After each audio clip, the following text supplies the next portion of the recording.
और इस रूल को हम जानने का प्रयास करेंगे। समय की खास इकाई के लिए, समय की खास इकाई के लिए, खास इकाई के लिए ना इंट्रोडक्टरी इट का प्रयोग किया जाता है। ठीक है, तो समय की खास इकाई, जो यहाँ खास इकाई की बात हो रही है वह समय जो है घड़ी के समय की बात कही जा रही है। तो समय आप लोग जानते हैं कि समय में किस तरह के समय होते हैं, तो उसको हम 2-3 तरीके से बांटे हैं। पहला समय जो है कुछ पूरा का पूरा बजा हुआ रहता है, कुछ पूरा का पूरा बजा हुआ रहता है ना, जैसे 4 बजे हुए हैं, 6 बजे हुए हैं, 7 बजे हुए हैं ना, ऐसा दिया रहेगा ना। तो कुछ पूरा का पूरा बजा रहता है। ठीक है, कंडीशन नंबर 1, फर्स्ट कंडीशन ये है जैसे कि 6 बजे हैं ना, 6 बजे हैं। ठीक है, अब इसमें ये भी होता है कि सुबह के 7 बजे हैं, 7 बजे हैं, सुबह के 7 बजे हैं। ठीक है, अब ये हुआ कुछ पूरा का पूरा बजा हुआ रहता है। अब इसमें आता है कि 7:30 बजे हुए हैं, ये भी होता है, तो ये कुछ पूरा का पूरा बजने वाला में नहीं है। अब हम दूसरा जो लेते हैं कि कुछ बजने में कुछ मिनट कम, कुछ बजने में कुछ मिनट कम होता है ना, कम या ज़्यादा हो। ठीक है, कुछ बजने में कुछ मिनट कम या ज़्यादा हो, तो ऐसी स्थिति में भी होता है। जैसे एग्जांपल्स में हम देखेंगे ना कि 7 बजने में 5 मिनट कम है ना, तो यहाँ 5 मिनट कम है। या फिर दूसरा हम देखते हैं एग्जांपल्स कि 9 बजकर 3 मिनट हुए हैं, 3 मिनट हुए हैं। ठीक है, तो यहाँ पे एग्जांपल से आपको समझ में आ रहा है कि कुछ बजने में कुछ मिनट कम हो रहा है या कुछ बजने में कुछ मिनट ज़्यादा है। इसमें कम है और इसमें ज़्यादा है, बज के हो गया है। ठीक है, तो इसको हम लोग एक एक करके बनाएंगे, पहले कंडीशन को समझ लेते हैं। थर्ड कंडीशन जो आपका आता है वह रहता है कि कुछ समय के साथ जो प्रयोग किया जाता है, कुछ बजकर कुछ मिनट हुए हैं ना, कुछ बज के कुछ मिनट हुए हैं। और कुछ जो रहता है कुछ खास शब्द को लेकर के आता है, जिसके बोलचाल की भाषा में हम लोग प्रयोग करते हैं ना, खास शब्द के साथ प्रयोग किया जाता है, खास शब्द के साथ ना। जैसे खास शब्द के साथ आता है साढ़े, पौने ना, साढ़े, पौने, सवा ना। तो सवा तो ऐसे एक 1/4 का होता है, तो सवा होता है। तो कुछ खास यहाँ पे खास शब्द का प्रयोग किया गया रहता है समय बतलाने के लिए ना। अब कह रहे हैं कि यहाँ पे खास शब्द क्यों प्रयोग किया गया। खास इसलिए कि यहाँ पॉइंट ऑफ टाइम दिया, समय का पॉइंट दिया हुआ, ये नहीं बता रहा है कि सुबह हुए हैं, शाम हुए हैं। सुबह होना, शाम होना भी एक समय है, लेकिन यहाँ पे कुछ खास पॉइंट ऑफ टाइम है। जैसे एज फॉर एग्जाम्पल्स आप देख सकते हैं यहाँ पे, इसका क्या होगा कि 6:30 बजे हैं, 6:30 बजे हैं, पौने 7 बज रहे थे ना, 5:15 बजे होंगे। ठीक है, तो एक एक करके हम इसको देखने का प्रयास करेंगे। 5:15 बजे होंगे, बहुत ही आसान तरीके से हम आपको बताएंगे कि कुछ पूरा का पूरा बजा हुआ रहता है। तो पूरा का पूरा बजे हुए के लिए हम ओ क्लॉक का इस्तेमाल करते हैं, ओ क्लॉक।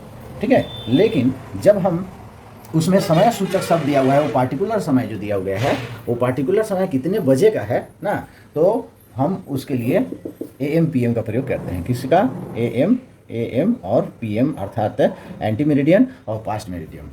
ठीक है, तो यहाँ लिखा हुआ है कि सुबह के 7 बजे हैं, तो यह कंफर्म है कि सुबह के 7 बजे हुए हैं। जैसे 6 बजे हैं, अब पता नहीं है कि सुबह में बजे हैं कि शाम में बजे हैं ना। 12 घंटे की घंटी से हम लोग जनरली इस्तेमाल करते हैं, तो हम इसमें इंट्रोडक्टरी इट का प्रयोग करेंगे। क्या लिखेंगे? It is 6 o'clock।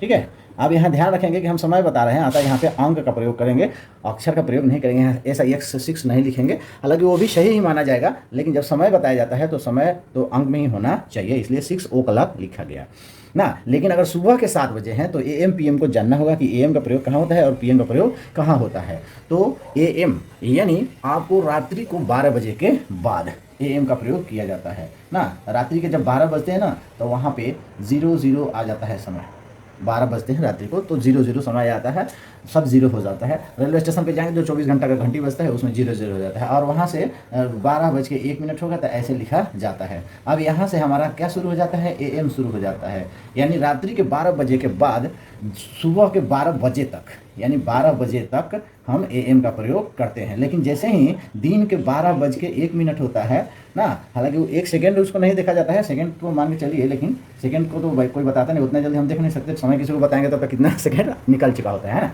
तो 12:01 के बाद हम PM शब्द का प्रयोग रात्रि के कहाँ तक करते हैं, 00 जब तक नहीं हो जाता है, रात्रि के 12 बजे तक करते हैं, ध्यान है। तो यहाँ पे सुबह के 7 बजे हैं, अर्थात इसमें क्या होगा, सुबह के AM का प्रयोग होगा। तो यहाँ पे लिखेंगे इट इज़ 7 AM, ठीक है। यहाँ पे ऐसी गलती नहीं करेंगे कि it is 7 AM in the morning. AM का मतलब ही हो गया कि एंटी मेरिडियम यानी पूर्वाहन की बात कही जा रही है, दोपहर के पहले की बात है। तो यहाँ यह ध्यान रखेंगे ना। चलिए हम आगे चलते हैं। अब है कुछ बजने में कुछ मिनट कम या ज़्यादा होता है। तो कुछ बजने में कुछ मिनट कम या ज़्यादा होने की स्थिति में हम किस चीज़ का प्रयोग करते हैं, पास्ट और टू। इसका ध्यान रखेंगे, पास्ट और टू का प्रयोग हम करते हैं। ये पास्ट मतलब क्या हो गया, बीत गया है यानी चला गया। तो ये इसका मतलब हो गया कि कुछ बज के कुछ मिनट हो गया, तो हमने वहाँ पास्ट का प्रयोग करते हैं। अब यहाँ 7:05, सॉरी यहाँ लिखा हुआ है 7 बजने में 5 मिनट कम है, अर्थात हम यहाँ टू का प्रयोग करेंगे। तो क्या होगा, इट इज़ 5 मिनट का अंक पहले लिखा जाएगा, 5 to 7 ना। यहाँ 5 to 7 लिख करके छोड़ देंगे। आप चाहे तो इसके बाद ओ कलक लिख भी सकते हैं और नहीं भी लिख सकते हैं ना, क्योंकि यहाँ पे समय बतलाया जा रहा है। और 5 to 7 का मतलब ये नहीं होगा कि 5, 6, 7 ना, 5 से लेकर 7 तक। तो आप इट इज़ 5 to 7। सामने वाला अगर बोलचाल की भाषा में इस्तेमाल कर रहा है तो सामने वाला को मालूम है कि उस समय पूछ रहा है, तो वहाँ पे ओ कलक लिखने की ज़रूरत नहीं है। ओके।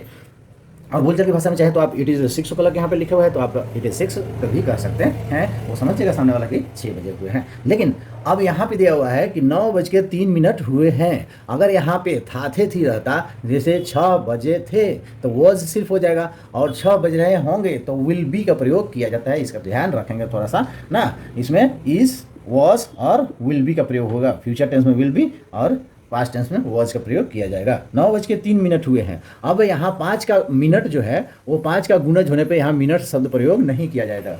ये भी आपके मन में सवाल आ रहा होगा कि ये 5 के बाद मिनट शब्द क्यों नहीं लिखा गया। तो मिनट शब्द 5 के गुणज मतलब मल्टीपल होता है, यानी 5 हो, 10 हो, 15 हो, 20 हो, 25 हो ना। ऐसे इस तरह से 5 से गुना होने वाले मिनट अगर आते हैं तो उसमें मिनट शब्द लिखने की जरूरत नहीं है, यह ग्रामर का नियम है। 9:03 हुए हैं तो क्या हो जाएगा, इट इज़ 3 मिनट्स। अब यहाँ पे मिनट्स शब्द का प्रयोग किया जाएगा। क्यों किया जाएगा, क्योंकि यहाँ यह 5 का गुणज नहीं है। अब बजकर 9 मिनट हुए हैं, अर्थात वो बीत चुका है, तो यहाँ किस चीज़ का प्रयोग किया जाएगा, पास्ट 9। ओके। यहाँ पे इट इज़ 3 minutes past 9। चाहे तो कलक लिख सकते हैं, नहीं भी लिख सकते हैं ना। लेकिन अगर यहाँ पे सुबह शाम की चर्चा हो कि 3:05, सुबह के 3:05 हो रहे थे, तो AM PM का भी प्रयोग हम वहाँ कर सकते हैं।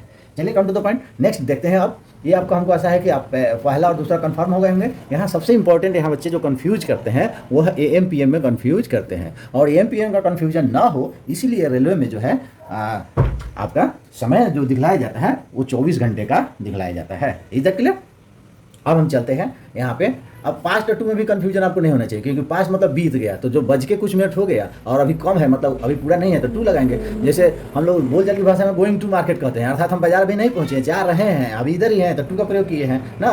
तो आप उस उदाहरण से भी इसको समझने का प्रयास आप कर सकते हैं ना। ठीक है।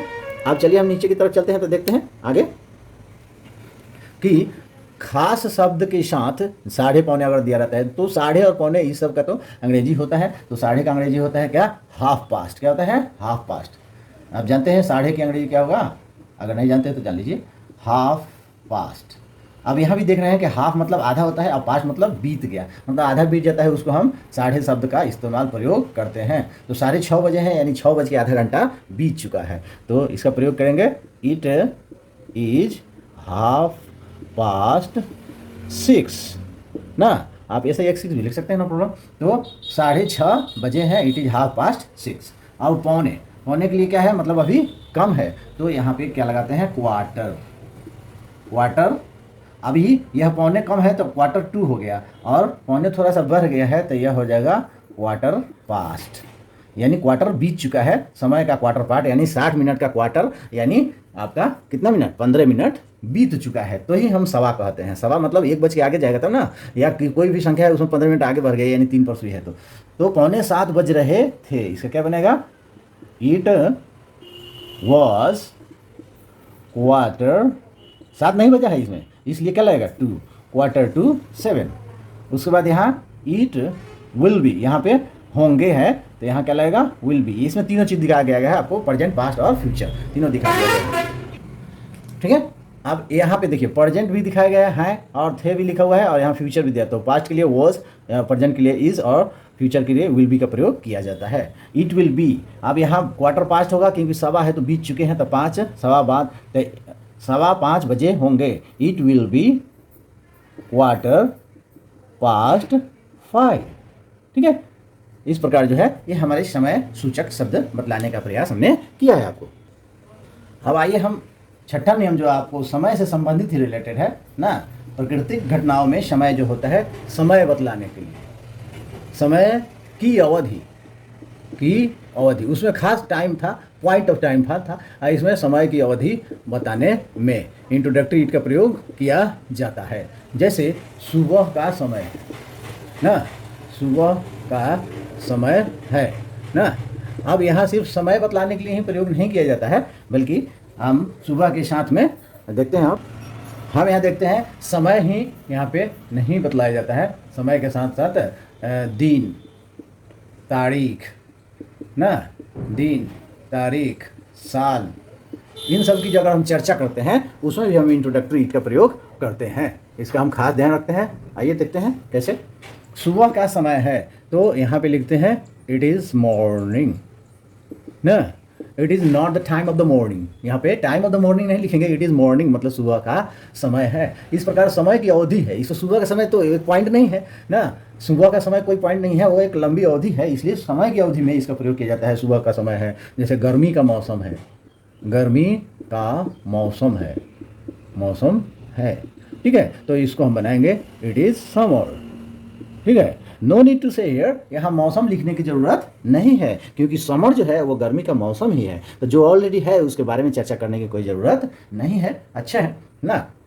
ऐसे हम कभी भी इस तरह से जो हम बनाते हैं, दिन देखने की बात आती है, दिन, तारीख और साल का चर्चा अगर हम करते हैं तो यहाँ यह चीज़ का ध्यान रखना होता है कि अगर लिखा जा रहा है जैसे कि आज रविवार है, ठीक है, तो क्या होगा, इट इज़ संडे, जैसे कि आप लोग जानते हैं संडे टुडे, बराबर, इट इज़ संडे टुडे, तो यहाँ संडे जो है प्रॉपर नाउन है इसलिए कैपिटल से लिखा गया है ना। आज रविवार है, यह नहीं कि टुडे इज़ संडे, टुडे जो है वो कोई आपका सब्जेक्ट के रूप में प्रयोग नहीं किया जाता है ना। यहाँ पे इंट्रोडक्टरी इट का प्रयोग किया गया। अब मान लिया जाए कि आज रविवार है और इसको ऐसे ही हम लिखे जाए कि आज रविवार का दिन है, रविवार का दिन है ना, आज रविवार का दिन है या रविवार का दिन था, तो ट्रांसलेशन यही बनेगा ना, क्योंकि रविवार जो है वह दिन ही है, it is known to all, यह सभी जानते हैं कि रविवार क्या है, दिन है, संडे क्या है, दिन है, इसलिए यहाँ पे दिन शब्द का प्रयोग किया हुआ भी रहे और दिन ऑलरेडी यहाँ दिया हुआ है तो भी हम ये प्रयोग नहीं करेंगे कि it is the Sunday off the day today, ये प्रयोग हम नहीं करेंगे ना। उसी तरह तारीख, आज नहीं, अब थोड़ा पास्ट में भी लेके चलते हैं, कल 24 जुलाई था, कल 24 जुलाई था, तो क्या हो जाएगा, इट वाज 24 जुलाई, ठीक है।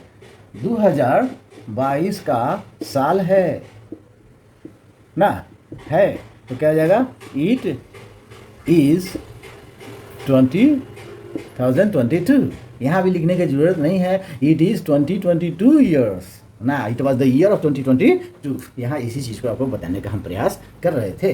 दिन, तारीख, महीना, साल और समय की अवधि ना, सुबह है, शाम है ना, गोधूली है, ये सारे समय की अवधि अगर बताना हो, दिन है, रात्रि है, तो इसमें हम इंट्रोडक्टरी का प्रयोग करते हैं। और इसी के साथ ही हम नेक्स्ट वीडियो में आपको मिलेंगे, कुछ और रूल्स जो बच गए हैं उनको हम बताएंगे। तब तक के लिए जय हिंद, जय भारत।